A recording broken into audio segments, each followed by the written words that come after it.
Welcome back. నీటిపారుదల శాఖను ప్రక్షాళన చేయడంపై తెలంగాణ ప్రభుత్వం ఫోకస్ పెట్టింది. ఇంజనీర్ల నుంచి ఈఎన్సీ జనరల్ మురళీధర్ రావు వరకు చర్యలకు ఉపక్రమించింది. ఇవాల్టి తెలంగాణ బడ్జెట్ సమావేశాల్లో శ్వేతపత్రం విడుదల చేయనుంది రేవంత్ సర్కార్. నీటిపారుదల శాఖలో ప్రభుత్వం భారీ ప్రక్షాళన చేపట్టింది. మేడిగడ్డపై విజిలెన్స్ నివేదిక ఆధారంగా ఇంజనీర్లపై చర్యలు చేపట్టింది.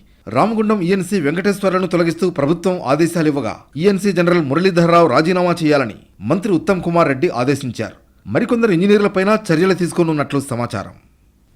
రాష్ట్రంలో కాంగ్రెస్ ప్రభుత్వం ఏర్పడిన తర్వాత కాళేశ్వరం ప్రాజెక్టుకు సంబంధించిన అంశాలపై దృష్టి సారించింది. మేడిగడ్డ ఆనకట్ట కుంగిన పరిస్థితుల్లో విజిలెన్స్ విచారణకు ఆదేశించింది. ఇప్పటికే రాష్ట్ర ప్రభుత్వానికి ప్రాథమిక నివేదిక అందింది. ఇవాళ్టి నుంచి తెలంగాణ బడ్జెట్ సమావేశాలు ప్రారంభం కానున్నాయి. ఈ సమావేశాల్లో నీటిపారుదల శాఖకు సంబంధించి శ్వేతపత్రం విడుదల చేసేందుకు ప్రభుత్వం సిద్ధమైంది. ఆ శాఖలో చాలా ఏళ్లుగా కీలక బాధ్యతలు నిర్వహిస్తోన్న ఇంజనీర్లపై వేటు వేసింది.